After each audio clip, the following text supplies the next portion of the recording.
الحمدللہ رب العالمین الصلاۃ والسلام علی رسولہ الامین وآلہ واصحابہ اجمعین والعاقبۃ للمتقین۔ محترم خواتین و حضرات، السلام علیکم ورحمۃ اللہ وبرکاتہ۔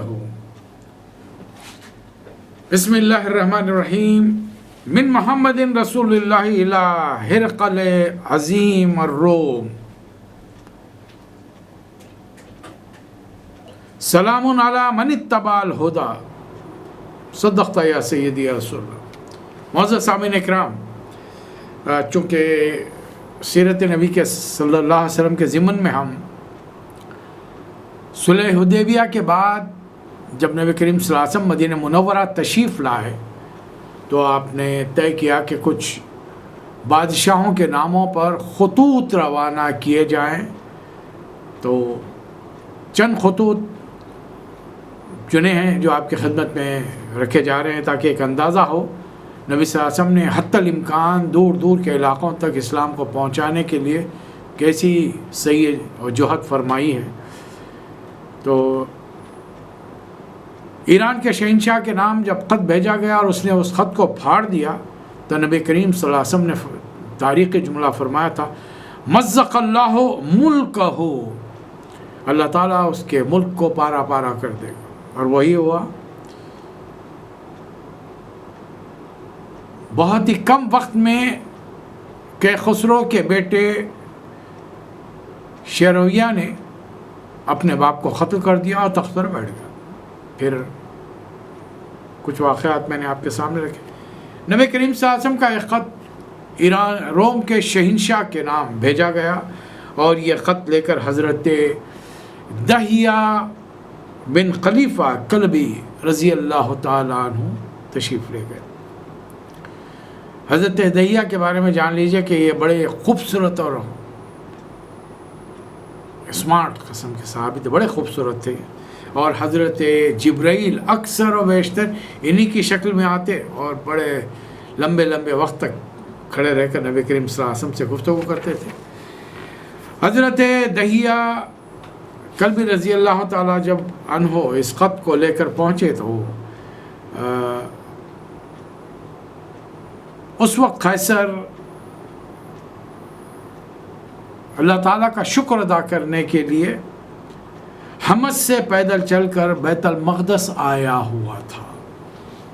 ایران فتح ہو گیا تھا دوسری ہجری میں۔ ظاہر ہے پھر اس کے فتوحات کے بعد بہت سارے مصروفیات رہی ہوں، اور آخرکار پھر اللہ کا شکر ادا کرنا۔ اس دور کے لوگ بھی جو بھی تھے جیسے بھی تھے اللہ کو جانتے مانتے تھے، اور ان کا چونکہ بنی اسرائیل کا قبلہ بیت المقدس میں تھا، اسی لیے اللہ تعالیٰ نے مسلمانوں کو بھی نبی کریم صلی اللہ علیہ وسلم کے ساتھ حکم دیا تھا کہ ابتدائی دور میں بیت المقدس کی طرف رخ کر کے نماز پڑھیں۔ نبی کریم صلی اللہ علیہ وسلم تقریباً مدینہ مکرمہ میں 13 سال تک بیت المقدس کی طرف رخ کرتے تھے۔ البتہ آپ کا طریقہ یہ تھا کہ ایسے رخ سے نماز پڑھتے کہ پہلے کعبہ آ جائے پھر بیت المقدس، لیکن یہ سلسلہ منقطع ہو گیا۔ جیسے ہی نبی صلی اللہ علیہ وسلم مدینہ منورہ ہجرت کر کے پہنچے، اب انداز یہ ہے کہ بیت المقدس کی طرف وہ رخ کرتے ہیں تو کعبۃ اللہ کی طرف پیٹھ ہوتی ہے، اور کعبۃ اللہ کی طرف رخ کرتے ہیں تو بیت المقدس کی طرف پیٹھ ہوتی ہے۔ اور مدینہ آنے کے بھی تقریباً 1.5 سال بعد، 18 مہینے بعد اللہ تعالیٰ نے حکم دیا، فَلَنُوَلِّيَنَّكَ قِبْلَةً تَرْضَاكَ فَوَلُّ وُجْهَكَ شَطْرَ الْمَسْجِدِ الْحَرَامِ، اب اپنا رخ کعبۃ اللہ کی طرف کر دیجیے۔ تو بیت المقدس یہ آیا ہوا تھا۔ ایسے موقع پر جب یہ خط اسے ملا اور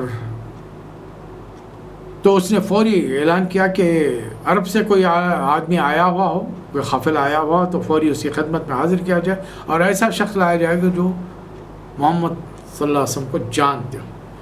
اتفاق کی بات یہ ہے کہ ابو سفیان ابھی ایمان نہیں لائے ہیں، اور ایک تجارتی قافلہ ان کی سربراہی میں وہاں پہنچا ہوا ہے، بیت المقدس پہنچا ہوا ہے۔ تو ظاہر سپاہیوں نے پورے قافلے کو حاضر کر دیا۔ اب بڑے بڑے روم کے لوگ اس وقت چونکہ بادشاہ کے ساتھ بادشاہ اللہ تعالیٰ کا شکر ادا کرنے آیا ہے، خاص عبادت گاہ بیت المقدس میں، جہاں پر ٹیمپل آف سالومن ہے، ہیکل سلیمانی. جب یہ قافلہ دربار میں شاہی محل میں پہنچا تو شہنشاہ ہرقل نے پوچھا کہ نسب کے لحاظ سے محمد صلی اللہ علیہ وسلم کا قریب ترین آدمی کون ہے؟ تو لوگوں نے بتایا کہ ابو سفیان ہے. ہرقل نے کہا کہ ابو سفیان سے قریب آ جاؤ، اور بقایا لوگوں کو پیچھے بٹھا کر کہا کہ یہ شخص اگر کچھ بھی جھوٹ کہے تو مجھے بتا دینا، اسے بتلا دینا.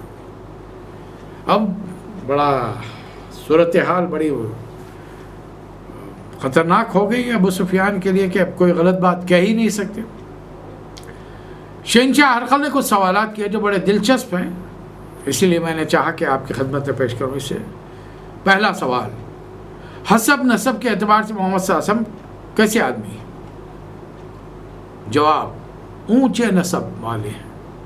سوال، کیا یہ نبوت کی بات ان سے پہلے بھی کسی نے کہی ہے؟ نہیں. کیا ان کے باپ دادا میں کوئی بادشاہ گزرا ہے؟ نہیں.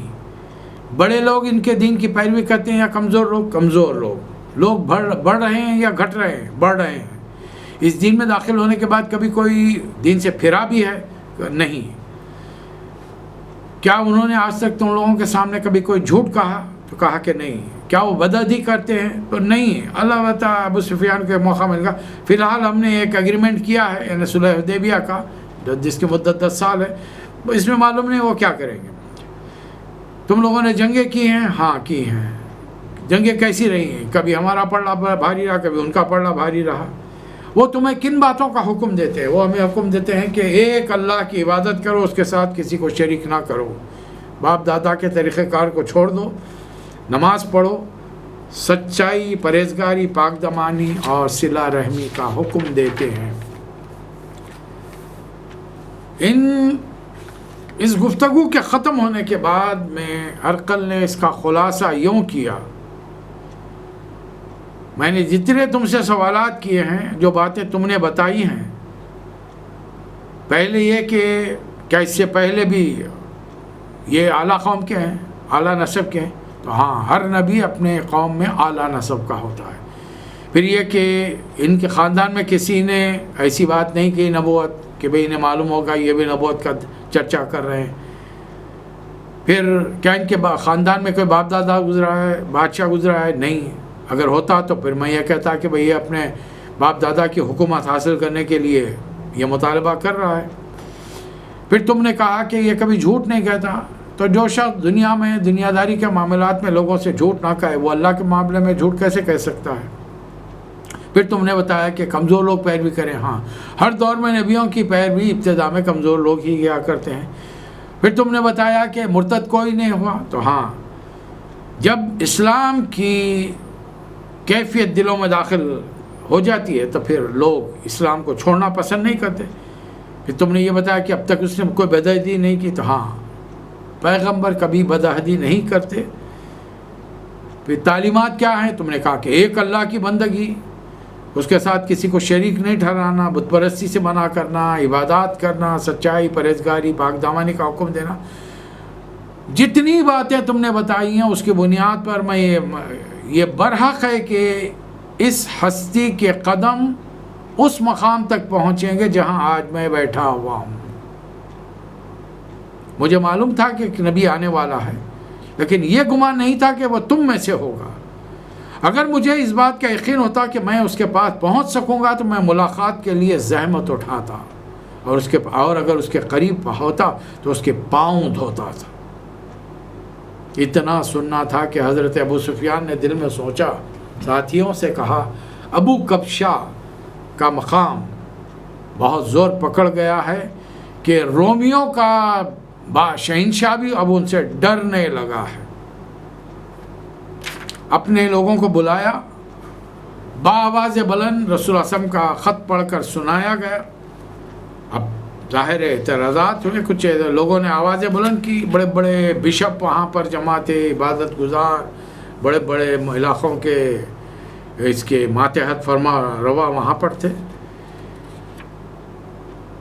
ہرقل نے پیغام لانے والے حضرت دحیہ کلبی کو بہت سارا مال کپڑوں سے اور تحفے دے کر روانہ فرمایا اور ایک بڑا دربار طلب کیا. تمام بڑے بڑے زعما، عمراء، دینی رہنماؤں کو بلایا گیا اور پھر شہنشاہ نے ان سے مخاطب ہو کر کہا، اے جماعت روم، کیا تم لوگ فلاح و رشد چاہتے ہو اور یہ چاہتے ہو کہ تمہاری بادشاہت برقرار رہے تو اس نبی کی پیروی کر لو.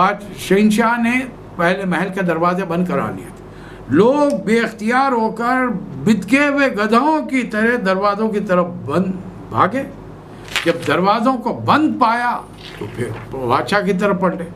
بادشاہ نے جب ان کی یہ نفرت دیکھی اور یہ احساس اسے ہوا کہ کہیں یہ لوگ مجھے قتل نہ کر دیں تو اس نے کہا کہ ٹھہر جاؤ، میں تو تمہیں آزما رہا تھا کہ تم اپنے دین پر کتنے ثابت قدم ہو.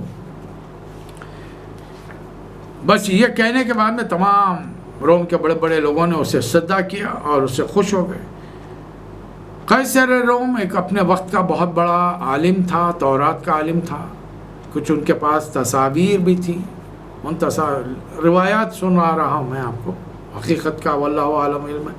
ان تصاویر میں حضرت عمر اور نبی کریم صلی اللہ علیہ وسلم کی تصاویر بھی تھی، جس کی بنیاد پر وہ ایمان لایا تھا. اور پھر تورات میں رسول اللہ علیہ وسلم کی پیشین گوئیاں کے بارے میں کہ آخری نبی آنے والا ہے. لیکن بہرحال اس نے اپنی جان اور حکومت کو ترجیح دی، ایمان نہیں لایا. حضرت دحیہ کلبی جب واپس آ رہے تو راستے میں، مدینے کے راستے میں لوگوں نے لوٹ لیا. ایک اور بادشاہ یہ دمشق میں روم کا گورنر مقرر تھا، حارث بن ابو شمر غسانی. اس کا خط لے کر حضرت شجاع بن وہب اسدی رضی اللہ تعالی عنہ کو بھیجا گیا، اور جس میں رسول اللہ صلی اللہ علیہ وسلم نے لکھا تھا کہ تم ایمان لاؤ تو یہ ملک تمہارے پاس رہے گا. تو اس کو بڑا غصہ ہے. اس نے کہا کہ کون ہے جو مجھ سے میرا ملک چھینے گا. پھر اس نے جنگ کی تیاریاں شروع کر دی، حکم دے دیا دربار میں جنگ کی تیاریاں کرو. اور حضرت شجاع بن وہب رضی اللہ تعالیٰ عنہ سے کہا کہ جا کر اپنے صاحب کو خبر کر دو. پھر انہیں وہ ٹھہرے ہوئے تھے کہ اس نے قیصر سے جواب طلب کیا، اسے اجازت مانگی کہ میں چاہتا ہوں کہ حملہ کروں. قیصر نے روک دیا. اس پر قیصر تک پیغام پہنچ چکا تھا. یمامہ کے گورنر کے پاس خط گیا. یمامہ کے گورنر نے حوضہ نے بڑی عزت و تکریم کی. آپ کے خاصیت حضرت سلیت بن عمر عامری رضی اللہ تعالیٰ عنہ کی کپڑے دیے، تحفے دیے اور کہا کہ آپ جس چیز کی طرف دعوت دے رہے ہیں بہت عمدہ ہے، بڑی شاندار ہے. بات یہ ہے کہ میں اپنے علاقے کا بادشاہ بھی ہوں، قوم کا شاعر ہوں، خطیب ہوں، عرب پر میری ہیبت ہے. اس لیے اگر کچھ مجھے بھی حکومت میں حصہ دے دیں تو میں آپ کی پیروی اختیار کروں گا. نبی صلی اللہ علیہ وسلم نے فرمایا کہ اگر یہ مجھ سے زمین کا ایک ٹکڑا بھی مانگے گا تو وہ اسے نہ دوں گا. یعنی اپنے دین پر قائم رہتے. اسلام اگر قبول کر لاتا ہے تو اسے ہم حکمرانی برقرار رکھتے ہیں. وہ خود بھی تباہ ہوگا اور اس کے ہاتھوں اس کے جو کچھ ہے وہ بھی تباہ ہو جائے گا. بحرین کے نام آپ نے خط بھیجا. یہ خط لے کر حضرت علا الحضرمی رضی اللہ تعالیٰ عنہ تشریف لے گئے. وہ ایمان لایا اور اس کے بارے میں اطلاع دی کہ کچھ لوگ ایمان لائے، کچھ اپنے پرانے دین پر قائم ہیں. تو نبی صلی اللہ علیہ وسلم نے فرمایا کہ ایمان والوں کو تو چھوڑ دو، جو یہود اور مجوس ہیں ان سے جزیہ لینا شروع کرو. عمان، موجودہ عمان جہاں کا کیپٹل اور مسقط ہے، جہاں آج کل ہم ہیں، میں رہتا ہوں، گزشتہ تقریباً 40 سال ہو رہے ہیں مجھے. یہاں کے اس دور میں رسول اللہ صلی اللہ علیہ وسلم کے زمانے میں 2 بھائی حکومت کرتے تھے. ان کے باپ کا نام جلندی تھا. دونوں بیٹوں کا نام، ایک کا نام جعفر اور دوسرے کا نام عبد. ان کے نام خط لکھے گئے. آخرکار یہ دونوں حضرات نے اسلام کو قبول کیا. بصرہ کے خط کو لے کر نبی کریم صلی اللہ علیہ وسلم کے صحابی حضرت حارث بن عمیر ازدی رضی اللہ تعالی عنہ گئے. بصرہ کے حاکم نے ان پر حملہ کر دیا، شرجیل بن عمر غسانی، اور اس نے رسول اللہ صلی اللہ علیہ وسلم کے خالد کہ قاصد کی گردن اڑا دی۔ جب نبی کریم صلی اللہ علیہ وسلم کو اس کی اطلاع ملی تو آپ نے بہت ہی غم اور غصے کا اظہار فرمایا، اور پھر آپ نے کچھ وقفے کے بعد میں ایک فوج تیار کی جس کے سپہ سالار کئی سپہ سالار تھے۔ پہلا سپہ سالار حضرت زید بن حارثہ رضی اللہ تعالیٰ عنہ تھے، اور شاہ غسان کے ساتھ ملاقات ہوئی، مٹ بھیڑ ہوئی، اور جنگ موتا جہاں پر جس کا سبب بنی۔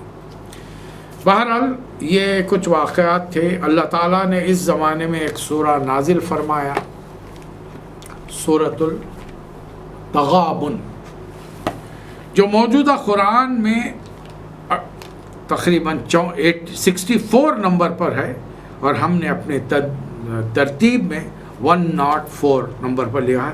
یہ دراصل اس میں صرف آخرت کی بات کی گئی ہے، اس لیے، لیکن چونکہ اللہ نے کبھی بھی آخرت کے موضوع کو نظر انداز نہیں فرمایا، ہر موقع پر ہر معاملے میں اللہ تعالیٰ نے آخرت کا تذکرہ کیا ہے، تو اس لیے میں نے سورہ کو یہاں پر لیا۔ یسبح للہ ما فی السماوات و ما فی الارض، اللہ تعالیٰ کی تسبیح کر رہی ہے جو کچھ آسمانوں میں زمین میں ہے۔ لہو ملک السماوات، لہو الملک و لہو الحمد، بادشاہی بھی حکومت اسی کی ہے، حمد زاری بھی اسی کی، وہ علی کل شیء قدیر، اور وہ ہر چیز پر قدرت رکھتا ہے۔ هو الذی خلقکم، اس نے تم کو بنایا ہے، فمنکم کافر ومنکم مومن، تم اپنے اعمال سے، اپنے دنیا داری کے سبب کچھ مومن بنے ہو، کچھ کافر بنے ہو۔ واللہ بما تعملون بصیر، جو کچھ تم کر رہے ہو اللہ اس سے باخبر ہے۔ خلق السماوات والارض بالحق وصورکم فاحسن صورکم، زمین و آسمان کو بنانے کا تمہاری انسانی شکل بنائی، بڑی خوب شکل بنائی ہے، لیکن یاد رکھو الیہ المصیر، تمہیں لوٹ کر اسی کے پاس جانا ہے۔ یعلم ما فی السماوات والارض ویعلم ما تسرون وما تعلنون، جو کچھ زمین و آسمانوں میں اس کا اسے علم ہے، اور جو کچھ تم چھپاتے اور ظاہر کرتے اسے بھی وہ جانتا ہے۔ واللہ علیم بذات الصدور، وہ تو تمہارے دلوں کے حال تک سے واقف ہے۔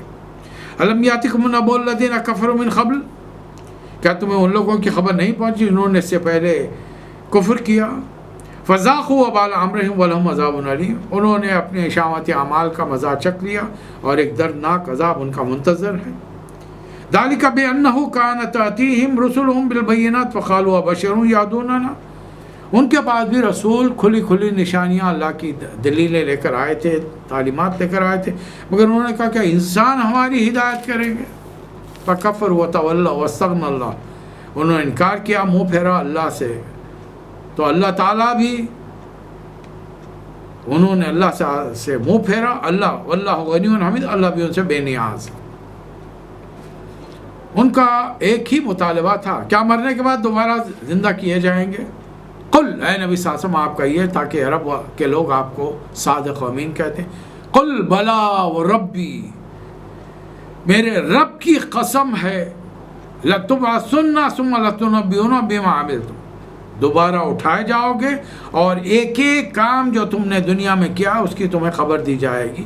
وَذَلِكَ عَلَى اللَّهِ يَسِيرٌ، اور یہ کام اللہ کے لیے بہت آسان ہے، لہٰذا ہم ابھی بھی تم سے مطالبہ کرتے ہیں، فَآمِنُوا بِاللَّهِ وَرَسُولِهِ، اللہ پر ایمان لاؤ، اللہ کے رسول پر ایمان لاؤ، وَالنُّورِ الَّذِي أَنزَلْنَا، اور وہ اس نور کی پیروی کرو جو ہم نے نازل کیا ہے، اللہ تمہارے ہر اعمال سے واقف، یعنی اللہ، رسول اور قرآن، رسول چلے جائیں گے، اللہ کو کسی نے دیکھا نہیں، قرآن قیامت تک دنیا میں رہے گا، البتہ اس کا علم اٹھ جائے گا، یاد رکھیے، قرآن سے تعلق ہے میرے بھائی اور بہنوں جو مجھے سن رہے ہو، فوری جوڑ لیں، ہمارا تعلق ٹوٹا ہوا ہے، اور تعلق توڑنے والوں سے قیامت کے دن نبی کریم صلی اللہ علیہ وسلم برات کا اظہار کریں گے، اللہ کے دربار میں شکایت کریں گے۔ ابھی بھی اس پروگرام کے سننے کے بعد میں فوری گھر میں جو قرآن موجود ترجمے والا ہے اٹھائیے، سورہ فرقان اٹھائیے، جو 25 نمبر کا سورہ ہے، آیت نمبر 30 دیکھیے، رسول اللہ صلی اللہ علیہ وسلم قیامت میں اللہ کے سامنے کیا شکایت کرے، وقال الرسول یا ربی ان قوم اتخذوا هذا القرآن مہجورا، پروردگار یہ ہے میری قوم جس نے تیرے قرآن کو پیچھے ڈال دیا۔ دیکھیے، یہ مت کہیے کہ ہم قرآن کی تلاوت کرتے ہیں، ناظرہ پڑھتے ہیں، اور بار بار اس کا دور کر رہے ہیں، نہیں چلے گا یہ قرآن جس کو آپ بار بار ناظرہ کر رہے ہیں، سینکڑوں بار پڑھ چکے ہیں، ختم قرآن کرتے ہیں، یہ قرآن آپ کے خلاف گواہی دے گا۔ قال رسول اللہ صلی اللہ علیہ وسلم، نبی کریم صلی اللہ علیہ وسلم نے فرمایا، القرآن حجت لک او علیک، یہ قرآن یا تو تمہارے حق میں شفاعت کرے گا یا تمہارے خلاف گواہی دے گا۔ سیدھی مثال بار بار میں بتاتے رہتا ہوں آپ کے سامنے، پہلے بھی آپ نے سنا، آپ جانتے بھی ہیں، کسی کا خط آ جائے، ہم گلف میں بیٹھے ہیں، ہمارے والدین کا خط آ جائے، کیا کریں گے؟ اگر ہم لکھنا پڑھنا جانتے ہیں تو فوری کھولیں گے، پڑھ لیں گے، اور اگر لکھنا پڑھنا نہیں جانتے تو کیا کریں گے؟ اس کے پاس لے جائیں گے جو پڑھنا جانتا ہے، اور کہیں گے کہ بھائی ذرا پڑھ کے سنا دو، بتائے گا یہ تمہارے والد کا خط ہے، تمہارے نام آیا ہے، اس میں یہ باتیں لکھی، پہلے تو لکھا ہے کہ وہ سب خیریت سے ہیں وہاں پر، تمہارے رشتہ دار، والدہ وغیرہ تمہاری خیریت پوچھی ہے، دعائیں دی ہیں کہ اللہ تم کو خیر خوبی سے رکھے، تمہاری نوکری کو سلامت رکھے۔ پھر اس میں لکھا ہے کہ جب تم چھٹی پر آؤ تو آنے کا وقت تمہارا شاید سردیوں کا موسم ہوگا، میرے لیے ایک ہو سکے تو ایک سویٹر، اپنی والدہ کے لیے ایک شال لے کر آؤ۔ خط پڑھیں گے تو معلوم ہوگا نا۔ اب اس کے بجائے ایک بندہ ایسا ہے جس نے صرف یہ تو دیکھ لیا کہ خط آیا ہے میرے ملک سے، کسی نے کہہ دیا کہ بھائی فلاں صاحب کا خط تمہارے نام ہے، خط کے آگے پیچھے لکھا ہوا رہتا ہے، جس کے نام ہے اس کا نام اور جس کے طرف سے آیا اس کا، تو یہ تو معلوم ہوگا ابا کا خط ہے، کھول رہے ہیں، پڑھا نہیں، پڑھنا نہیں آتا۔ البتہ یہ کیا کہ اسے ایک جگہ رکھ دیا، وہاں کچھ پھول رکھ دیا احتیاط، 1 سال بعد چھٹی گئے، اب ظاہر ہے سامان لے کر گئے، لیکن ہاں سامان اپنی مرضی سے خرید کر لے گئے، ابا نے جو لکھا تھا وہ پڑھا ہی نہیں تو معلوم کیسے ہو؟ اب ابا انتظار میں بیٹھے ہوئے ہیں کہ بھائی بچہ کچھ بکسہ کھولے گا تو معلوم ہوگا میں نے لکھا تھا۔ بچہ بار بار کہہ رہا ابا آپ کا خط مل گیا تھا میرے، اور پھولوں میں خوشبو میں رکھا تھا اس کو، عطر بھی لگایا تھا اس کو۔ اب ابا کو امید ہے کہ بچہ میرا فرمائے ضرور میری پوری کیا ہوگا۔ بکسہ کھلنے پر پتہ چلا کہ کچھ ہے ہی نہیں، ابا کے لیے سردی سے بندوبست کے لیے نہ اس نے شال لائی نہ سویٹر، وہاں کے لیے سویٹر خریدا، البتہ کچھ خوشخبری پرفیومز لا کر دے دیا۔ اب ابا کیا کریں گے آپ کے خیال؟ خوش ہوں گے؟ یہ محبت ہے